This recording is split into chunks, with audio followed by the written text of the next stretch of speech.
மேல் இருக்கிறது. இதோ இருள் பூமியையும் நான் வாசிக்கிறேன். ஏசாயா 60ஆம் அதிகாரம் 1ஆம் வசனம் 2ஆம் வசனம். ஏழ்மை பிரகாசி, உன் ஒளி வந்தது, கர்த்தருடைய மகிமை உன்மேல் உதித்தது. இதோ இருள் பூமியும் காரிருள் ஜனங்களை மூடும், ஆனாலும் உன்மேல் கர்த்தர் உதிப்பார், அவருடைய மகிமை உண்மையில் காணப்படும். எல்லாரும் கைகள் தட்டி இந்த கர்த்தருடைய வாக்குத்தத்தத்துக்காக ஆண்டவருக்கு மனதார நன்றி செலுத்துவோமா? எல்லாரும் மனதார நன்றி செலுத்துவோம், மனதார நன்றி செலுத்துவோம். ஹல்லேலூயா. தேவனுக்கு மகிமை உண்டாகட்டும். இயேசுவின் நாமத்தினாலே உங்களை யாரும் நான் வாழ்த்துகிறேன், வரவேற்கிறேன். இந்த யூடியூப் சேனல் மூலமாக இந்த கல்வாரி சபையில கொடுக்கக்கூடிய தேவ செய்தி நீங்கள் தவறாமல் கேட்டு வந்து ஆஸ்வதிக்கப்படுவது குறித்து மிக்க நான் மகிழ்ச்சி அடைகிறேன். தேவனை கர்த்தர் உங்களையும் இந்த புதிய ஆண்டிலே ஆஸ்வதிப்பதாக. இந்த நாளிலே, இந்த 2026 இந்த ஜனவரி மாதத்திலே கர்த்தர் நம்ம சபைக்கு கொடுக்கிற வாக்குத்தத்த செய்தி என்னவென்றால், ஆண்டவர் சொல்றாரு, ஏழ்மை பிரகாசி, உன் ஒளி வந்தது, கர்த்தருடைய மகிமை உன்மேல் உதித்தது. இதோ இருள் பூமியும் காரிருள் ஜனங்களை மூடும், ஆனாலும் உன்மேல் கர்த்தர் உதிப்பார், அவருடைய மகிமை நம்மேல் காணப்படும். நல்ல கைதடி ஆண்டவரை நாம் சோதனை பண்ணுவோம். தேவனுக்கு மகிமை உண்டாகட்டும். இந்த 2026 இந்த ஜனவரி மாதத்திலே இந்த முதல் நாளிலே கர்த்தர் நம்முடைய சபைக்கு இந்த கொடுக்கிற வாக்குத்தத்த செய்தி என்னவென்றால், இந்த வாக்குத்தத்தங்கள் தான். இதை நீங்க குறித்துக் கொள்ளுங்க. ஏசாயா 60ஆம் அதிகாரம் 1ஆம் வசனம் 2ஆம் வசனம். இந்த வாக்குத்தத்த செய்தி நம்ம என்ன பண்ணணும்னா, எப்பவுமே நம்ம ஜெபிக்கும் போதெல்லாம் இந்த வாக்குத்தத்தங்களை சொல்லி சொல்லி சொல்லி சொல்லி ஆண்டவரை விசுவாசிக்கிறோம். எப்பதான் இந்த வாக்குத்தத்தங்களை நாம சொல்லி சொல்லி விசுவாசிக்கிறோமோ அப்பதான் நம்முடைய வாழ்க்கையில் நிறைவேறும். இப்ப நிறைய பேர் என்ன பண்ணுவாங்கன்னா, இன்னைக்கு நல்ல ஒரு ஜனவரி மாதத்துல போயிருப்பாங்க, அவங்க சபைக்கு போயிருப்பாங்க, மீட்டிங்ல போயிருப்பாங்க, நல்ல வாக்குத்தத்தம் அப்படின்னு சந்தோஷப்படுவாங்க. ஆனா ஒரு நாள் சந்தோஷப்படுவாங்க, மறுநாள் பாத்தீங்கன்னா அந்த வாக்குத்தத்தங்களே ஜெபத்துல வைக்க மாட்டாங்க. ஒரு சில பேர் சொல்றேன், அந்த வாக்குத்தத்தங்களை சொல்லி ஜெபிக்க மாட்டாங்க. அதுல மாதிரி அன்னைக்கு ஜனவரில கொடுத்தாங்கப்பா, நல்லா இருந்தது பாடுவாங்க. ஆனா அது மட்டும் இல்ல, நம்ம ஜெபிக்கும் போது கூட நம்ம என்ன பண்ணணும், அந்த வாக்குத்தத்தங்களை விசுவாசிக்கணும், வாழ அறிக்கை செய்யணும். அதை தேவனுக்கு எப்பவுமே நம்ம நினைப்பூட்டணும். ஏனென்றால் தேவன் ஒரு வார்த்தை சொல்வார் என்றால் அவர் பொய் சொல்ல மனிதன் அல்ல, மனபுத்திரன் அல்ல. அவர் சொல்லி செய்யாமல் இருப்பாரோ, வசனித்தோம் நிறைவேற்றாமல் இருப்பாரோ. கைதடி கர்த்தரை மகிமைப்படுத்துவோமா? அவருடைய சொன்ன வார்த்தை என்ன பண்ணோம், அவருக்கே நம்ம சொல்லணும். அவருக்கே நம்ம சொல்லும் போதுதான் அந்த வார்த்தையை அவர் நினைத்து அந்த வாக்குத்தத்தத்தை நினைவு கூர்ந்து நம்மளை ஆஸ்வதிப்போம். இப்போ உதாரணத்துக்கு சொல்றேன், இப்போ ஒரு உதவிக்காக ஒருத்தங்கிட்ட நம்ம ஒரு உதவி கேட்கறோம், கொஞ்சம் காசு உதவி கேட்கிறோம் ஏதோ ஒரு கஷ்டத்துல. அப்போ அவங்க என்ன பண்ணுவாங்க, கொடுப்பாங்க. ஆனா கொடுக்கும் போது ஒரு வார்த்தை சொல்லுவாங்க. என்ன சொல்லுவாங்கன்னா, நீ எப்ப கொடுப்ப, என்ன தேதியில கொடுப்ப, என்ன மாசத்துல கொடுப்ப, யாரா இருந்தாலும் சரி கொடுத்துருவாங்க. ஆனா திருப்பி ஒரு வார்த்தை நம்ம கேட்கறது, எப்ப நீ கொடுப்ப. சரி நம்ம சொல்லிட்ட உடனே 10ஆம் தேதி கொடுத்துறேன். அந்த 10ஆம் தேதி வந்த உடனே கரெக்டா உங்களுக்கு போன் வரும். போன் இல்லைன்னா உங்ககிட்ட கரெக்டா அந்த 10ஆம் தேதி உங்க வீட்டு வாசல்ல வந்துருவாங்க. அப்ப உங்ககிட்ட இல்லாம இருக்கும். இல்லாம வந்த உடனே, இல்லைங்க இதுக்கு செலவாயிடுச்சு அதுக்கு செலவாயிடுச்சு நம்ம சொன்ன உடனே அதுக்கு அடுத்து அவங்க என்ன பேசுவாங்க, நீ தானே சொன்ன 10ஆம் தேதி கரெக்டா கொடுக்குற, நீ தானே சொன்ன, அதான் நான் வீட்டு வாசல்ல, அதான் தான் உனக்கு போன் பண்ண. அப்போ நான் என்ன சொல்ல வரேன்னா, நம்ம சொன்ன அந்த வார்த்தையை பிடித்து கொண்டே கரெக்டா என்ன பண்ணுவாங்க, கடைக்காரங்க கரெக்டா போன் பண்ணுவாங்க, கரெக்டா அந்த தேதியில வந்து நிற்பாங்க. நம்ம ஏதாவது என்ன காரணம் சொன்னாலும் திருப்பி அவங்க சொல்ற வார்த்தை, நீ தானே சொன்ன 10ஆம் தேதி தரேன்னு சொன்ன, நீ தானே 10ஆம் தேதி கொடுக்குறேன்னு சொன்ன. அதுக்கப்புறம் நம்மளால ஒண்ணுமே பேச முடியாது. நம்ம சொல்லுவோம், ஆமா நான் சொன்னதான், ஆனா இந்த நேரத்துல என்னால கொடுக்க முடியாத சூழ்நிலை இருக்குன்னு. ஆனா நம்ம அந்த காரியத்தை கொடுக்க முடியாத சூழ்நிலை இருந்தாலும் நம்மளால கொடுக்க முடியலாம் கூட, தேவன் நமக்கு ஒரு வார்த்தை சொன்னானா, ஒரு வாக்குத்தை கொடுத்தான்னா, அதை நிறைவேற்றக்கூடிய, அதை செய்யக்கூடிய வல்லமை, ஆற்றல், சக்தி அவர்கிட்ட இருக்கு. அவர் சொன்ன வார்த்தையை நிறைவேற்ற முடியாம அவர்கிட்ட கூடிய வல்லமையோ சக்தியோ குறைந்து போகல. கைகளை கர்த்தரை மகிமைப்படுத்துவோமா? அதுதான் சொல்றார் ஆண்டவரே, நான் உன்னை ஆஸ்வதிக்காதபடி என் கையோ குறுகி போகல அப்படின்னு. உன் ஜெபத்தை கேட்காதபடி என் செவியோ மந்தமாகல. அவர் சொன்னார்னா அந்த தேதிக்குள்ளாகவே அவர் நிறைவேற்றி முடிக்கிறவர். ராமே சொல்லுவோமா? நம்மளால முடியாது, ஆனா அவரால முடியாது ஒண்ணுமில்லை. அதுதான் வேதம் சொல்லுகிறது, தேவனால கூடாத காரியம் சத்தமா சொல்லுங்களேன் ஒன்றுமில்லை. அப்ப அந்த வார்த்தையை தான் என்ன பண்ணோம்? விசுவாசிக்கணும்.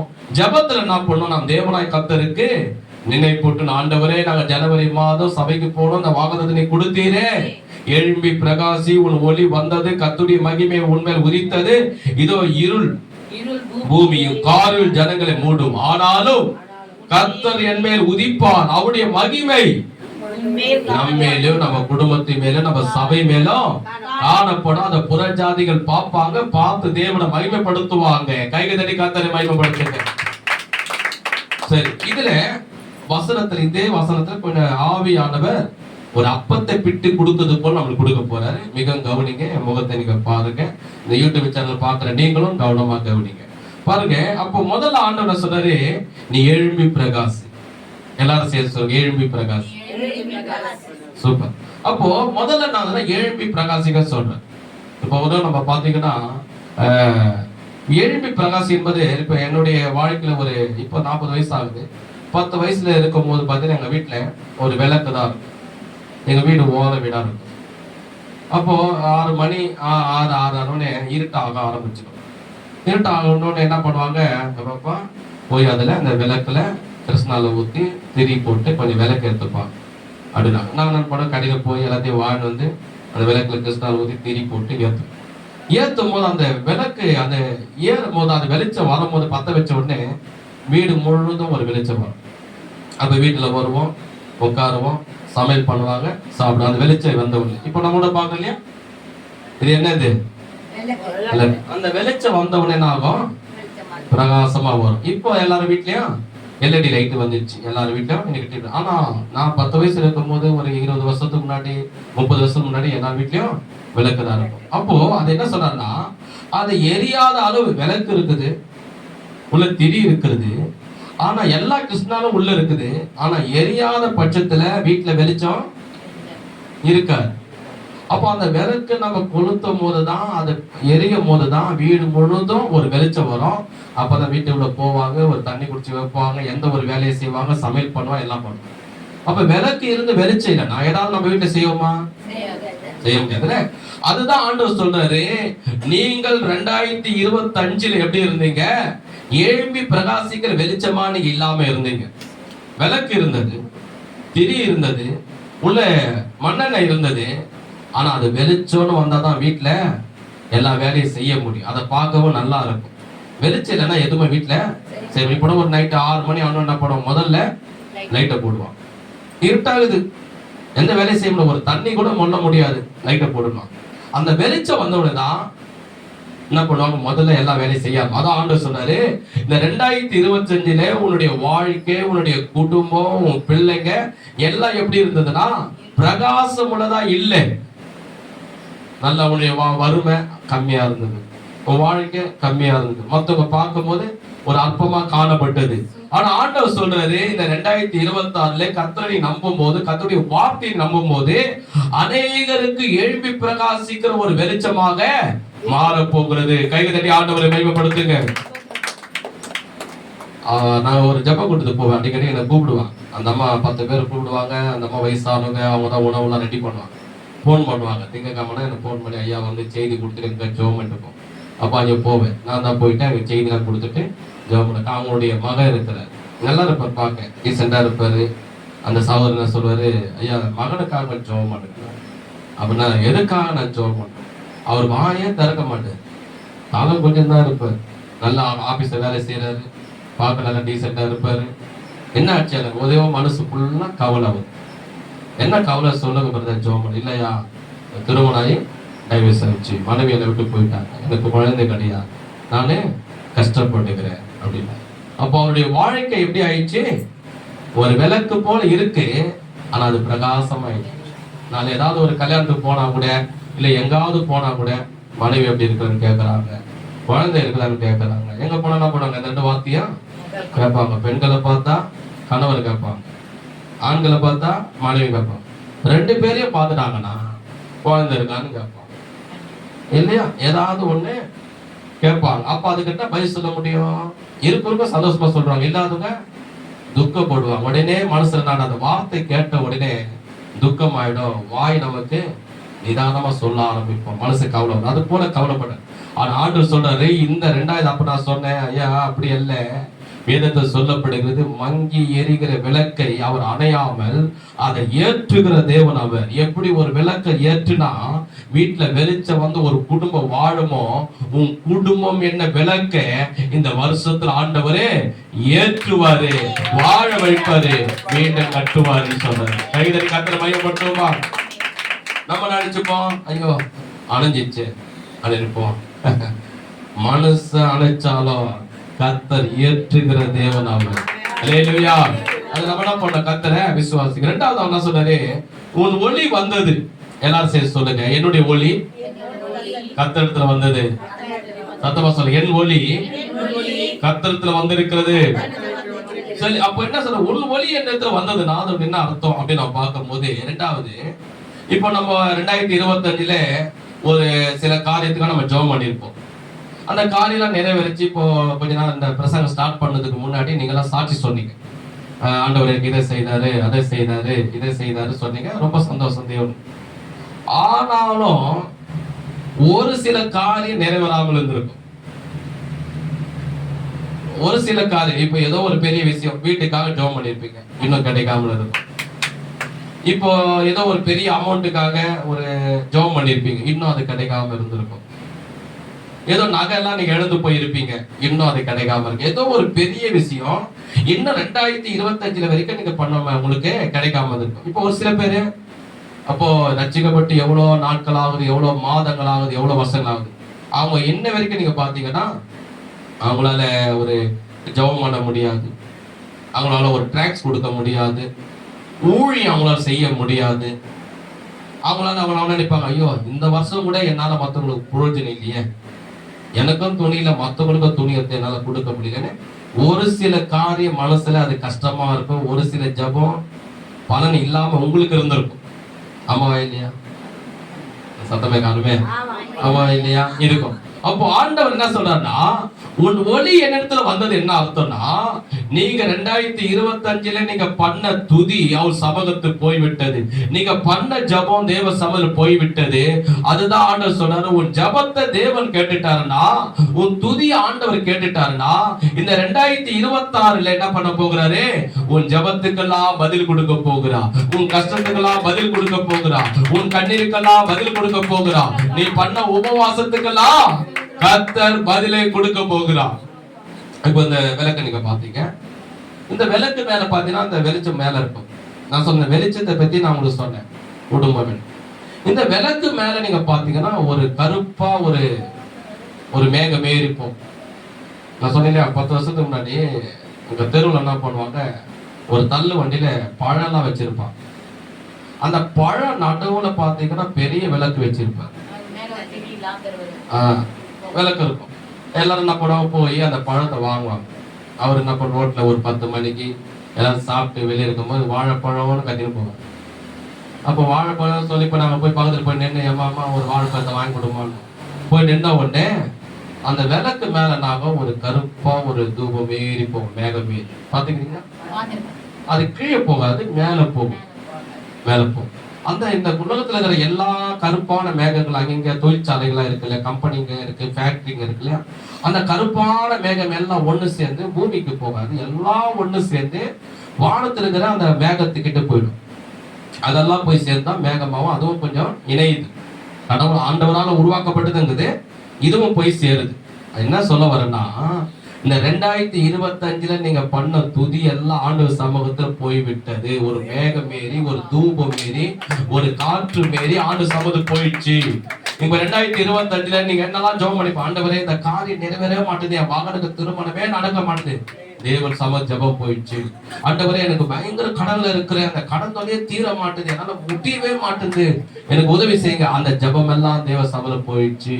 ஆண்டவரே இந்த பணம் என்கிட்ட வரவே மாட்டேது, நான் இழந்து போன நிலம், நான் இழந்து போன வீடு, நான் இழந்து போன நகை, நான் இழந்து போன சொத்து, ஏசப்பா நான் இழந்து போன பிள்ளைங்க, இதெல்லாம் எனக்கு வர மாட்டேது, ஆனா கஷ்டமா இருக்கு. ஒரு சில காலத்தை நிறைவேற்றிட்டீங்கன்னு 2025 நீங்க பண்ண விண்ணப்பம் எல்லாம், நீங்க பண்ண துதி எல்லாம் ஒரு தூபம் போல, நல்லா கவனிங்க, ஒரு தூபம் போல ஆண்டு சமூகத்திலே போய்விட்டது. போயிடுச்சுன்னா நமக்கு பதில் தான், நமக்கு ஆசீர்வாதம் தான், நமக்கு பலன் தான். கைக்கு தட்டி கர்த்தரை மகிமைப்படுத்துவோமா? அதுக்கப்புறம் ஆண்டவர் சொல்றாரு, கர்த்தருடைய மகிமை உன்மேல் உதித்தது. எல்லாரும் சேர்த்து சொல்லுங்க, கர்த்தருடைய மகிமை என் மேல் உதித்தது. எல்லாரும் மீண்டும் சொல்லுங்க, கர்த்தருடைய மகிமை என் மேல் உதித்தது. அப்போ அவருடைய மகிமை உன்மேல் உதித்து இருக்காம பாருங்க, அது எவ்வளவு பெரிய ஒரு விஷயம் பாரு, எவ்வளவு பெரிய ஒரு ஆசீர்வாதம் பாரு. கர்த்தருடைய மகிமை நம்ம உதித்து இருக்குன்னா எவ்வளவு பெரிய ஒரு பலன், எவ்வளவு பெரிய ஒரு ஆசீர்வாதம். நீங்க பாத்தீங்கன்னா ஆண்டவர் சொல்றாரு, அவருடைய மகிமை நம்ம மேல இருந்தா போதும், நமக்கு பெரிய ஆசீர்வாதம் தான். அல்லேலூயா. அவருடைய மகிமை நம்மளோடு இருந்தா போதும், அவருடைய பிரசன்னம் நம்மளோடு இருந்தா போதும், அவருடைய வல்லமை நம்ம மேல இருந்தா போதும், நமக்கு பெரிய ஆசீர்வாதம் தான். அவர் கூட நம்ம கூட இருந்தா போதும், அவருடைய மகிமை நம்மளோட இருக்கணும். அதுதான் அவரு சொல்றாரு. அப்புறம் பாருங்க 2ஆம் வசனத்துல, 2ஆம் வசனம், இதோ இருள் பூமியும். இப்போ கொஞ்சம் ஸ்டாப் பண்ணுங்க, ரொம்ப தாண்டி போக வேண்டாம். அதான் ஒரு பாயிண்டா ஆவியான உங்களுக்கு விளக்குறார். எப்படி ஒரு அப்பத்தை பிட்டு கொடுக்குறாரோ அதை வசந்த பிட்டு கொடுக்குறாரு. இது தியானிக்கிற நேரம், வீட்டுல நீங்க படிங்க. இப்ப கவனிங்க, ஆண்டு சொல்ல, இதோ இருள் பூமியும். எல்லாம் சேர்த்து சொல்லுங்க, இதோ இருள் பூமியும். போதும். காரிருள் ஜனங்களை மூடும். எல்லாம் சேர்த்து சொல்லுங்க, காரிருள் ஜனங்களையும் மூடும். சரி, 2 இடத்தை இங்க சொல்றாரு. இப்ப கவனிங்க, இப்பெல்லாம் கொஞ்சம் ஆசீர்வாதத்தை பார்த்துட்டு வந்தோம். இப்போ கொஞ்சம் பாருங்க, இதோ இருள் பூமியும் காரிருள் ஜனங்களை மூடும் அப்படின்றார். இந்த இருள் என்றால் என்ன? காரிருள் என்றால் என்ன? இருள் என்பது எதை குறிக்கும் என்றால் சாத்தானை குறிக்கும். 3வது பாவத்தை குறிக்கும். காரிருள் என்றால் இதுவும் சாத்தானை குறிக்கும், உலகத்துக்கு வரக்கூடிய ஆபத்து அது குறிக்கும். அதுதான் காரிருள். அது ஒண்ணுன்னா நம்ம கொஞ்சமா ஆவியானவர் நமக்கு வெளிப்படுத்துவார். முதலாவது இருள் என்றால் என்ன, அதை நம்ம பார்ப்போம். ஆதிகாமம் 1ஆம் அதிகாரம், ஆதிகாமம் 1ஆம் அதிகாரம், ஆதிகாமம் 1ஆம் அதிகாரம். இருள் என்றால் என்ன அதை நம்ம முதல்ல பார்க்கலாம். 2வது காரிருளை பார்க்கலாம். ஆதிகாமம் 1ஆம் அதிகாரம் 1ஆம் வசனத்திலிருந்து 3ஆம் வசனம் வரைக்கும் நான் வாசிக்கிறேன், கவனிங்க. ஆதியிலே தேவன் வானத்தையும் பூமியும் சிருஷ்டித்தார். பூமியானது ஒழுங்கின்மையும் வெறுமையாய் இருந்தது, ஆழத்தின் மேல் இருள் இருந்தது. வந்துச்சுங்களா அந்த வார்த்தை? ஆழத்தின் மேல் என்ன இருந்தது? வந்துச்சு பாருங்க அந்த வார்த்தை.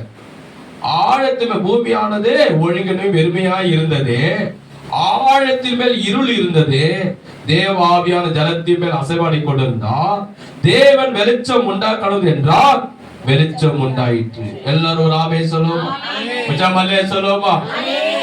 கவனிங்க, இப்ப முதல்ல எதை பார்க்க போறோம்? இருளை குறித்து நாம் பார்க்க போகிறோம். இருள் என்றால் என்ன? சாத்தானை குறிக்கும். இருள் என்றால் என்ன? பாவத்தை அது குறிக்கும். இங்க எதை பார்க்கிறோம்? இப்ப என்ன கவனிங்க, முகத்தை பாருங்க. இது என்ன சொல்லப்படுதுன்னா, முதல் வசனத்தில் என்ன சொல்லப்படுகிறது? தேவனாய் கர்த்தர் ஆதியிலே தேவன், சத்தமே காணுமே, வானத்தையும் பூமியையும் சிருஷ்டித்தார். தேவன் என்ன பண்ண? வானத்தை படைச்சிருக்கிறார், சூரியனை சந்திரனை படைத்திருக்கிறார், 9 கோள்களை படைச்சிருக்கிறார், பூமியை சிருஷ்டித்திருக்கிறார், எல்லாவற்றையும் படைச்சிருக்கிறார்.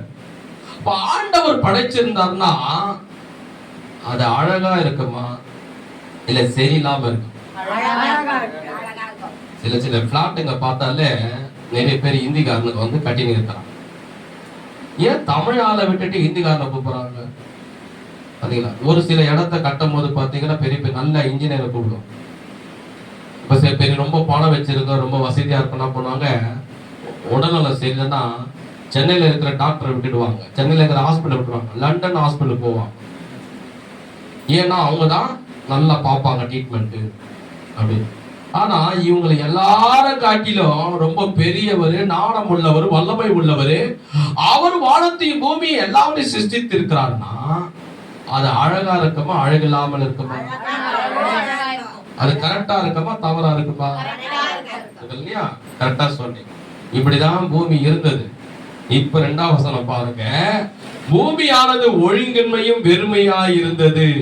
இது என்ன அர்த்தம்னா, பூமியானது ஒழுங்கின்மையும் வெறுமையா இருந்தது. அது என்ன வார்த்தை சொல்லணும்னா, இப்ப நம்ம பிள்ளைங்க கூட சாப்பிடுறாங்கன்னு நினைச்சுங்க, சாப்பிட்டத அந்த சாப்பாடெல்லாம் இருக்குது, டீயெல்லாம் இறஞ்சி போய்க்குது, தரையெல்லாம் இறஞ்சி அந்த சாப்பாடை செதறி இருக்குது, குழம்பெல்லாம் செதறி இருக்குன்னா உடனே என்ன சொல்லுவாங்க, ஒழுங்கா எங்கன்னா சாப்பிடுறியா? பாத்துக்கிறீங்களா? அந்த வார்த்தையை சொல்லுவாங்க, ஒழுங்கா எங்கன்னா சாப்பிடுறியா? ஏமா கீழெல்லாம் இறைச்சிக்கணும், வாயெல்லாம் ஈசிக்கணும், துணியெல்லாம் ஈசிக்கணும், கையெல்லாம் ஈசிக்கணும், ஒழுங்கா சாப்பிட தெரியுது உங்களுக்கு. அப்ப என்ன வருது வார்த்தை, ஒழுங்கின்மையும் வெறுமையா இருந்ததுன்னா தேவன் படைத்த சகல வானத்தையும் பூமியும் அது சரியில்லாம ஆயிடுச்சுன்னு அர்த்தம். அது கரெக்டா இல்லைன்னு அர்த்தம், அழகு இல்லாமல் ஆயிடுச்சுன்னு அர்த்தம். அது எப்படி ஆயிருக்கும்? தேவன் சிருஷ்டித்திருந்தாருன்னா அது எல்லாமே எப்படி இருக்கும்? அழகா தான் இருக்கும். சொல்லுவாங்க இல்லையா, சென்னை டாக்டர் வேண்டாம், லண்டன் டாக்டர் தான் வேணும். ஏன்னா அவர் நல்லா பார்ப்பாங்க. மனுஷன் அவன் லண்டன்ல இருக்கலாம், அமெரிக்கால இருக்கலாம், எங்க வேணா இருக்கலாம், அவனுக்கே இவ்வளவு நாண அறிவு இருக்குன்னா, எல்லாருக்கும் 6 அறிவு கொடுத்தவர், எல்லாருக்கும் நாணிகளுக்கு நாணத்தை கொடுத்தவர், அவர் படிச்சிருந்தா எப்படி இருந்திருக்க? எல்லாம் அழகா இருந்தது. ஆனா அதுக்கு அடுத்த 2வது வசனம் என்ன சொல்லப்படுகிறது? ஒழுங்கின்மை வெறுமையா இருந்ததுன்னா சரியில்லாம இருந்தது, அழகு இல்லாம இருந்தது. காரணம் யாரு? அப்ப என்ன நடந்தது? ஏன் இன்னைக்கு இவ்வளவு தேவன் படைச்ச அந்த அழகான பூமி இடவன்மானது சரியில்லாம மாறி போச்சுன்னா, இப்ப பாருங்க, பூமியானது ஒழுங்கின்மையும் வெறுமையா இருந்தது, ஆழத்தின் மேல் இருள் இருந்தது. ஆழத்தில் என்ன இருந்தது? ஆழத்தில் என்ன இருந்தது? இந்த இருள் என்றால் என்னன்னு சொன்ன ஞாபகம் இருக்கா யாருக்குன்னா? சூப்பர். 3வது, இந்த இருள் என்றால் என்னன்னு சொல்ல ஞாபகம் இருக்கா? 2வது சாத்தான் சொன்னேன். இந்த இருளுக்கு 3வது இன்னொரு அர்த்தம் சொன்னேன்.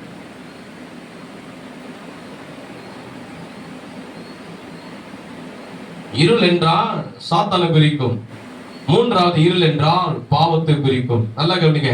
இந்த சாத்தானானவன் பரலோகத்திலிருந்து நான் தேவனை போல ஆகணும்னு அவன் நினைச்சதுனால, இந்த தேவ தூதராய் இருந்தவன் அவனுக்குள்ள தேவனை போல நான் கடவுளாய் மாறணும்னு பெருமை கூட வந்ததுனால தேவனாய் கர்த்தர் என்ன பண்ணார்? அவனை கீழே தள்ளினாரு. அவன் சாத்தானாய் மாறி இந்த பூமியில வந்த உடனே தேவன் படைத்த எல்லா படைப்புகளையும் என்ன பண்ணிட்டான்? அழகில்லாமல் மாற்றிட்டான், ஒழுங்கினையும் வெறுமையாய் மாற்றிட்டான், சரியில்லாமல் ஆகட்டான். நம்ம பார்க்க நாம் விரும்பத்தக்க அழகு அந்த பூமியில இல்லாமல் இருந்தது. அதான் வேதம் சொல்லுகிறது, ஆழத்தின் மேல் என்ன இருந்தது? சூப்பர். ஆழத்தில் என்ன இருந்தது? இருந்த அந்த சாத்தான் அப்ப எங்க வந்து விழுந்தான் என்றால், கர்த்தர் பரலோகத்துல தள்ளும் போது நரகத்துல போய் வழியில பாவி பையன் அங்கே போய் விழுந்திருந்தா நம்ம நிம்மதியா வாழ்ந்திருப்போம். நரகத்துல போய் விழல, அங்க விழுந்திருந்தாலும் நம்ம வாழ்க்கையில நிம்மதியா இருந்திருக்கும். எங்க வந்து விழுந்தா? பூமியில தான் அவன் வந்து விழுந்தான்னு இருக்குது. அப்ப பூமியில விழும்போது என்ன பண்ணா? தேவன் படைத்த எல்லா படைப்புகளையும் அவன் அழகு இல்லாமல் சரி இல்லாமல் மாற்றிட்டான். அதுக்கப்புறம் வேதம் சொல்லுங்க, தேவ ஆவியானவர் ஜலத்தின் மேல் அசைவாடி கொண்டு வந்தார். எல்லாரும் சேர்ந்து சொல்லுங்க, தேவ ஆவியானவர் ஜலத்தின் மேல் அசைவாடி கொண்டு வந்தார். இது என்ன அர்த்தம்னா, ஆவியானவர் நினைச்சாரு தேவன் படைச்ச எல்லா படைப்புகளும் அழகா இருக்கணுமே. ஆனா இந்த இருளான சாத்தான் விழுந்து எல்லா படைப்புகளையும் என்ன பண்ணிட்டான்? அழகில்லாமல் மாத்திட்டானே சொல்லி அவர் துக்கப்படுறாரு, வேதனைப்படுறாரு, அவர் கஷ்டப்படுகிறார். யாரு? பரிசுத்த ஆவியானவர். யாரு? சத்தமா சொல்லுங்க, யாரு? பரிசுத்த ஆவியானவர். அவர் துக்கப்படுறாரு. தேவன் படைத்த இந்த அழகான படைப்பு இந்த பிசாசு விழுந்து எல்லாவற்றையும் அழகில்லாமல் ஆக்கிட்டானே சொல்லி ஆவியானவர் துக்கப்பட்டு, அதுதான் வேதம் சொல்றது, அவர் அசைவாடி கொண்டிருந்தார்னா அவருடைய துக்கம். ஒரு வீட்டுல கூட நீங்க பாத்தீங்கன்னா, ஒரு பிள்ளை போயிடுச்சு, வீட்டுக்கு வர லேட் ஆகுது, டைம் ஆயிடுச்சு, 10 ஆயிடுச்சு, 11 ஆயிடுச்சு, 12 ஆயிடுச்சு. அம்மாவும் அப்பாவும் நீங்க பாருங்க, தூங்கவே மாட்டாங்க. அந்த குழந்தை மேல பாசம் வச்சுங்க. எங்க போச்சோ, என்ன பண்ணிச்சோ, எங்கத்துல இருக்குதோ, போன் பண்ணா போன் எடுக்க மாட்டேதே, ஃப்ரெண்டு வீட்டுல இருக்கிறானா, சொந்தக்கார வீட்டுல இருக்கிறானா, பாட்டி வீட்டுல இருக்கிறானா, எங்க சுத்தி நிற்கிறானோ, என்ன பண்ணிக்கிறானோ தெரியலையே, இன்னும் வீட்டுக்கு வரலையே, போன் பண்ணானோ போன் எடுக்க மாட்டான், போன் பிஸின்னு வருது. அந்த பதட்டம் அவங்களுக்குள்ள இருந்துகிட்டே இருக்கும். பாத்தீங்கன்னா அந்த வேதனை அவங்களுக்குள்ள என்ன இருக்கும், இருந்துகிட்டே இருக்கும். பாத்தீங்களா, அந்த துக்கம் அவங்களுக்குள்ள அந்த கவலை அவங்களுக்குள்ள இருந்துகிட்டே இருக்கும். ஐயோ, மகன் போனாலும் இன்னும் வரலையே, மகன் போனா இன்னும் வரலையே, மகள் போனாலும் இன்னும் வரலையே. அந்த மனசு வேதனை பட்டுக்கிட்டே இருப்பாங்க. ஏன்னா இன்னும் வீட்டுக்கு வரலையே, என்ன ஆச்சு ஏதாச்சுன்னு. அதுதான் ஆவியானவர் சொன்னாரு, படைத்த எல்லா அழகுகளும் இந்த பிசாசு வந்து விழுந்து எல்லாவற்றையும் அலங்கோலமா ஆக்கிட்டானே சொல்லி, இது மீண்டும் சரியாகணும், இது மீண்டும் அழகாகணும் சொல்லி ஆவியானவர் என்ன பண்ணாரா, அசைவாடி கொண்டே இருந்தார். அசைவாடி கொண்டிருந்தார் என்றால் அவர் துக்கப்பட்டு கொண்டே இருந்தார். இப்ப மீண்டும் தேவன் இந்த பூமியை அழகாக்க முடியுமா, முடியாதா? சூப்பர். நம் தேவனால முடியாததே ஒன்றும் இல்லை. எங்க வீட்டுக்கு அப்படி போகும்போது ஒருத்தர் என்ன பண்ணாங்க, பத்த வைக்கிற வந்தான். ஒரு பாட்டி கொண்டு வந்து குடிச்சு, ஐயா இந்த குடம் பெருசா உடஞ்சிச்சு, ஓட்டை ஆயிடுச்சு, இதை உன்னால பத்த வைக்க முடியுமா? அவன் சொன்னான், நீ எவ்வளவு பெரிய ஓட்டையா இருந்தாலும் உடஞ்சிருந்தாலும் நீ கொண்டு வா, அது பித்தளை தேசா இருந்தாலும் சரி, நான் பத்த வச்சு தரேன். அப்ப ஆண்டவர் சொன்னாரு, ஒன்னாலேயே உடஞ்சு போன பாத்திரத்தை பத்த வச்சு ஒட்ட வைக்க முடியும்னா, உடஞ்சு போன அந்த உலகத்தை மீண்டும் அழகாக்க நம்ம தேவனால முடியும். அப்படிதான் என்ன செய்யறாரு, அதுக்கு ஒரு வழியை பண்றாரு. யாருன்னா நம் தேவனாய் என்ன செய்யறாரு? இப்ப பாருங்க, 4ஆம் வசனத்திலே 3ஆம் வசனத்திலே, தேவன் வெளிச்சம் உண்டாக்க என்றால் வெளிச்சம் உண்டாயிற்று. எல்லாரும் சேர்ந்து சொல்லுங்க, தேவன் வெளிச்சம் உண்டாக்கப்படுவது என்றால் வெளிச்சம் உண்டாயிற்று. நல்ல கைதடி ஆண்டவரை நாம் சோதனை பண்ணுவோமா? நல்ல கைதடி ஆண்டவர் சொல்லு. இப்போ தேவன் அழகான இந்த பூமியை சிருஷ்டிக்கணும், அழகாக இந்த பூமியை மீண்டும் உருவாக்கணும். அவர் என்ன செய்யறாருன்னா, அவர் சொல்றாரு, வெளிச்சம் உண்டா கடவுள் என்றாரு, வெளிச்சம் பூமியிலே உண்டாயிற்று. ஒரு ஆமென் சொல்லுவோமா? அதுக்கப்புறம் நீங்க வீட்டுல ஒரு வீட்டுல படிங்க, இப்ப படிக்காதீங்க, வீட்டுல படிச்சு பாருங்க. மீண்டும் ஆண்டவர் வானத்தை அழகா சிருஷ்டிக்கிறாரு, நட்சத்திரங்கள் அழகா சிருஷ்டிக்கிறாரு, பூமியை அழகா சிருஷ்டிக்கிறாரு, எல்லா சமுத்திரத்தை அழகா சிருஷ்டிக்கிறாரு. மரம், செடி, கொடி, பழங்கள், காய்கறிகள், மிருகங்கள், பறவைகள், ஊரு பிராணிகள், எல்லா மரம், செடி, கொடிகள், மலைகள், குன்றுகள் எல்லாவற்றையும் ஆண்டவர் மீண்டுமாக படைக்கிறார். நான் போயிருக்கிறேன் பாருங்க, கேரளாவுக்கு போயிருக்கிறேன், பெங்களூர் போயிருக்கிறேன், ஊடகத்துக்காக செய்திக்காக, டெல்லிக்கு போயிருக்கிறேன். அங்கெல்லாம் போய் பார்த்தா அப்படியே பார்க்கவே அவ்வளவு அழகா இருக்கு. நம்ம இடத்துல பார்க்கதான் அந்த அளவுக்கு இருக்காது. ஆனா கேரளால போய் பார்த்தீங்கன்னா பசுமையா இருக்கும், நல்ல பசுமையா, பார்க்கவே மரம், செடி, கொடிங்க பார்க்கவே அவ்வளோ, பூக்கள் எல்லாம் பார்க்க அவ்வளோ அழகா இருக்கு. டெல்லிக்கு போயிருந்த பாருங்க, ரோடெல்லாம் அவ்வளோ அழகா நீட்டா இருக்கு, எல்லாம் அழகா இருக்கு பார்க்க. இன்னும் எவ்வளவு இடங்கள் இருக்குது, காஷ்மீர் இருக்குது, இன்னும் எவ்வளவு இடங்கள் இருக்குது, நம்ம பார்க்காத இடங்கள்லாம் இருக்குது. அதெல்லாம் ஜம்மு காஷ்மீர் இருக்குது, எவ்வளவு இடங்கள், அதெல்லாம் பார்க்க அழகாகுது. அதை எல்லாவற்றையும் தேவனை கத்த என்ன பண்ணாரா, வெளிச்சத்தை உண்டாக்கி, அந்த வெளிச்சம் வந்தவொடனே இருள் விலகி போச்சு. நல்லா கவனிங்க, இதுல 4 அர்த்தங்குது. பூமியை சொல்லிங்க வரனே நினைச்சுக்காதீங்க, இதுல நம்ம வாழ்க்கை அடங்கி இருக்குது, இதுல நம்மளும் அதுல இருக்கிறோம். அது ஆவியானவங்களுக்கு விளக்குவாரு. கவனிங்க, இப்ப பாத்தீங்கன்னா நைட்ல ஒரு 6 மணி ஆன உடனே நம்ம வீட்டை திறக்கிறோம், ஓபன் பண்ண உடனே வீடு எல்லாம் எப்படி இருக்கும், இருட்டா. லைட் வச்ச போடுறோம், அந்த இருட்டு எங்க போயிடும், இருட்டு இருக்குமா, லைட்டை போட்ட உடனே இருட்டு என்ன ஆயிடும், ஓடி போயிடும். அப்ப நம்ம என்ன பண்ணோம், எல்லா பொருளும் உள்ள வைப்போம், நம்ம எடுப்போம். அதே போலதான் வெளிச்சம் தேவன் பூமியில உண்டாக்கணும் சொன்ன உடனே, வெளிச்சம் பூமியில வந்த உடனே இந்த இருள் பூமியில ஆழத்துல இந்த இருள் என்ன ஆயிடுச்சு, விலகி போயிடுச்சு. வெளிச்சம் உண்டான உடனே தேவனாய் கர்த்தர் என்ன பண்ற, எல்லாவற்றையும் மீண்டுமாக உண்டாக்கடுவது சொல்லி மீண்டுமாக எல்லாவற்றையும் கர்த்தர் அழகாக சிருஷ்டித்தார். கைக தட்டி கர்த்தரை மகிமைப்படுத்துவோமா?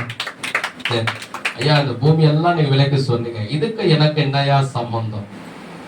அந்த பூமி என்பது எதை குறிக்கும்? அந்த இருள் என்பது எதை குறிக்கும்? அந்த வெளிச்சம் என்பது எதை குறிக்கும்? பார்க்கலாம். யோவான் சுவிசேஷம் 1ஆம் அதிகாரம் 1-3 வரைக்கும் புதிய ஏற்பாடுல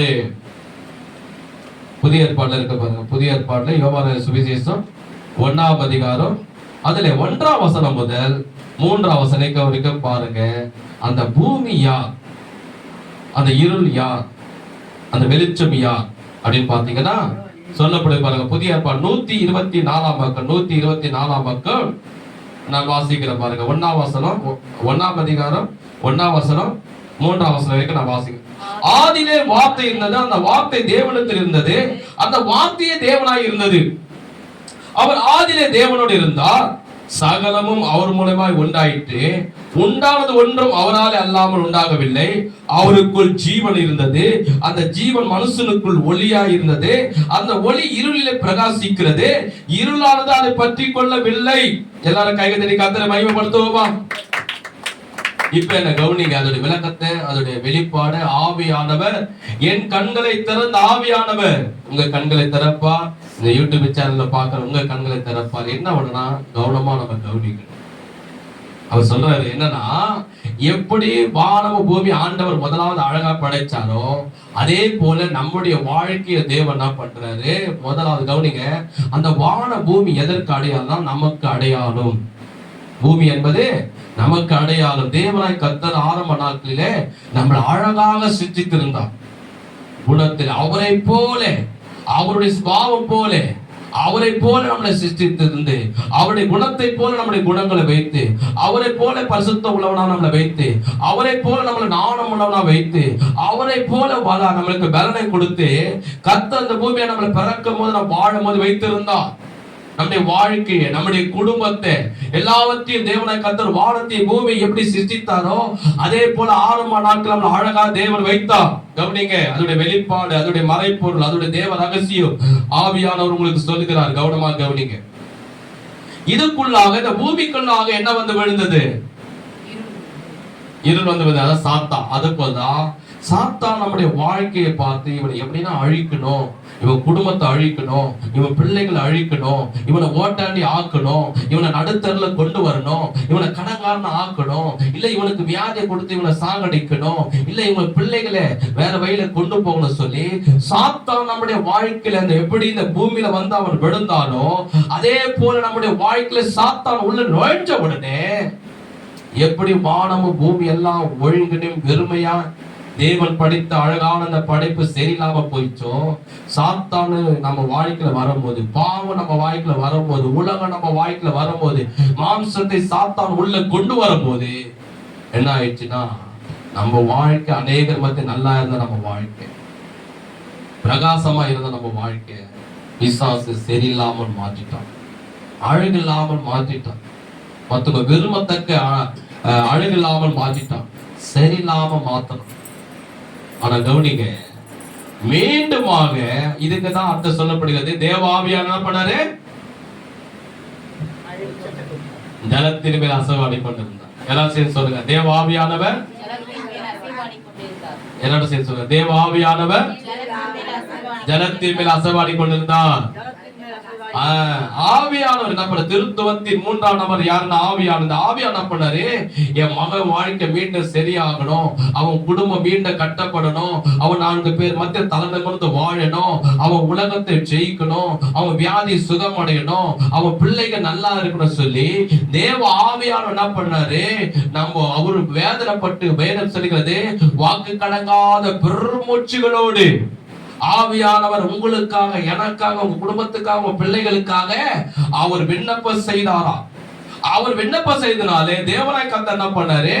பூமியில எப்படி மீண்டும் இந்த பூமி அழகா சிருஷ்டிக்க வெளிச்சத்தை உண்டாக்கினாரோ அதே போல தேவனாய் கர்த்தர் நம்முடைய வாழ்க்கை பாவத்துல இருந்து நம்மளை மீட்டெடுக்க, இருள்ல இருந்து நம்மளை வெளிச்சத்துல கொண்டு வர, சாத்தான் கருத்துல நம்மளை விடுதலாக்க நம்முடைய அழிந்து போன நம்முடைய வாழ்க்கையை ஏற்று நம்ம உள்ளத்திலே நம்ம குடும்பத்தினர் இருளை விளக்க தேவனாய் கர்த்தர் என்ன பண்ணாரு? வெளிச்சமாகிய இயேசுவை இந்த பூமியில கிறிஸ்துமஸ் அன்னைக்கு பிறக்க செய்தார். எல்லாம் கைதறி ஆண்டவரை மேம்படுத்துவோமா?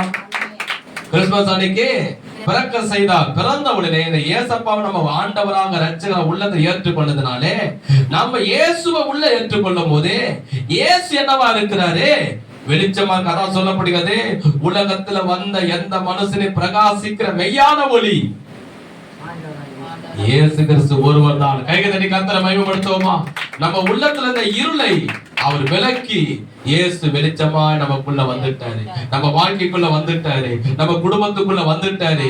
இயேசு என்ன வெளிச்சம் நமக்குள்ள வந்த உடனே இருளான சாத்தான் நம்மளை விட்டு விலகணும், குடும்பத்தை விட்டு விலகணும், பிள்ளைகளை விட்டு விலகணும். இன்னைக்கு நம்முடைய வாழ்க்கை எல்லாரும் மத்தியிலும் எப்படி இருக்கிறது? பிரகாசமா. இன்னைக்கு பாத்தீங்கன்னா பிரகாச அவரு சாட்சி சொன்னார் பாத்தீங்கன்னா, என் வாழ்க்கையில் இப்படிப்பட்ட குடியில நான் இருந்தேன், இப்படிப்பட்ட கடன் தொழில இருந்தேன், சாவ போயிருந்தேன் நானு. ஆனா ஏசு என் உள்ளத்துல வந்த உடனே அந்த குடியில இருந்து எனக்கு விடுதலை கிடைச்சது. சாவலாம் நினைச்சிருந்தேன், இப்படி சாட்சி சொன்னார், இல்லைன்னா நான் செத்து போயிருப்பேன், நீங்க நான் இருந்திருக்க மாட்டேன் அப்படின்னாரு. நம்மள